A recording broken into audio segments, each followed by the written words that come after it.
আসসালামু আলাইকুম everyone, welcome to Runa cooking house. আশা করছি যে যেখান থেকে আজকের ভিডিওটি দেখছেন সবাই সুস্থ ও নিরাপদে আছেন।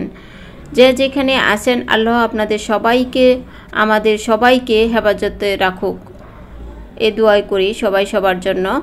তো আজকে আমি শেয়ার করব মজার একটা রেসিপি কাঁচা কাঁঠাল দিয়ে। আশা করছি ভিডিওটা ভালো লাগবে। যদি ভিডিওটা ভালো লেগে থাকে তাহলে রিকোয়েস্ট থাকবে আমার পেজ থেকে দেখলে পেজটা ফলো দিয়ে সাথে থাকবেন, লাইক দিবেন এবং সুন্দর করে কমেন্ট করে যাবেন।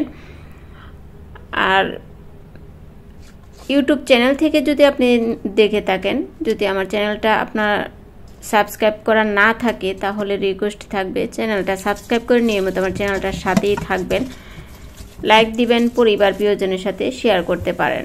এখানে ছোট্ট একটা কাঁঠাল আমি 10 টাকাতে কিনে এনেছিলাম রাস্তা থেকে।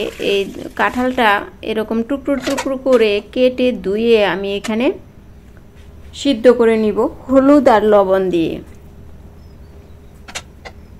ঢাকনা দিয়ে ডেকে সিদ্ধ করব 20 থেকে 25 মিনিটের মতো। তারপর আমি দেখব, একটা কাঁটা চামচের সাহায্যে দেখে নিব কাঁঠালটা ভালোভাবে সিদ্ধ হয়েছে কিনা। এই কাঁঠালটা একদমই কচি কাঁঠাল এবং ভিতরে কোনো হয়নি, বিচিটা শক্ত হয়নি এরকম। তো এখানে আমি এই যে খোসা সহ সিদ্ধ করে নিয়েছিলাম, এখন খোসাটা ছাড়াতে অনেক সহজ হয়ে যাবে। আমি এটা গরম গরমই চেষ্টা করছিলাম, সেজন্য আমার খুবই গরম, হাতে গরম লাগছিল, তার জন্য কিন্তু এটা আসলে করতে আমার খুবই সমস্যা হয়ে গিয়েছিল।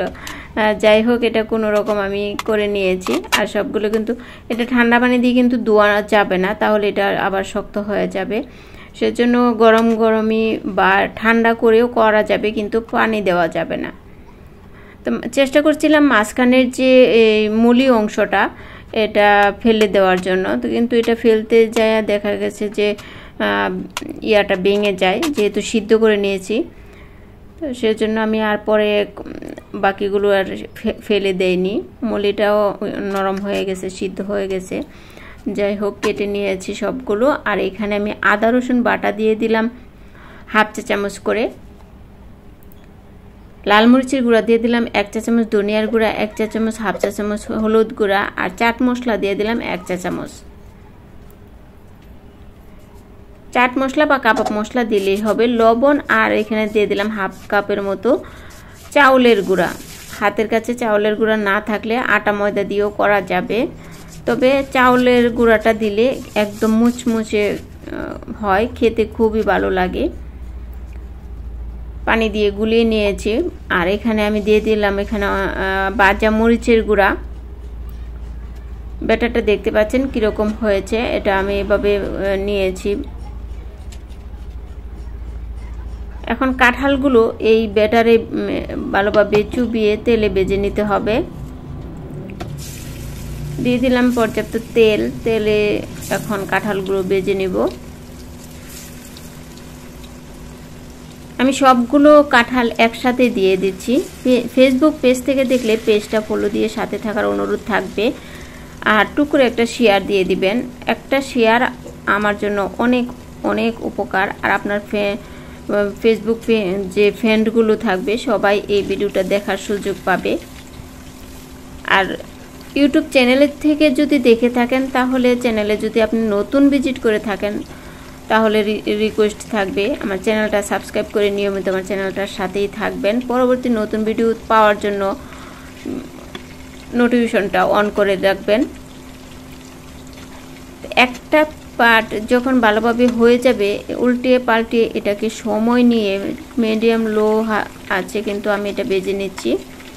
এটা যত সময় নিয়ে ভাজা যাবে ততটাই কিন্তু মুচমুচে হবে, খেতে তো সেই দারুণ লাগে। কাঁঠাল এখন আসলে মোটামুটি প্রায় শেষের দিকে, কাঁঠাল কিন্তু নেই, তারপরও কাঁচা কাঁঠালটা রাস্তাঘাটে পাওয়া যাচ্ছে। আমি এই কাঁঠালটা 10 টাকা দিয়ে এনেছিলাম মাত্র। কাঁঠালটা ভাজা হয়ে গেছে, আমি সবগুলো উঠিয়ে নিচ্ছি। কাঁঠালের এই যে শব্দ শুনে আপনারা বুঝতে পারবেন যে কতটা মুচমুচে হয়েছে। গরম গরমই আমি ভেঙে দেখানোর চেষ্টা করছি। আসলে আজান পড়ে গিয়েছিল, সেজন্য এই সাউন্ডটা মিউট করে দিয়েছিলাম। আর তাড়াহুড়ো করে আমার ছেলের জন্য আসরের পর এই নাস্তাটা নিয়ে যাব। ও অনেক খুশি হয়েছিল এই নাস্তাটা খেয়ে।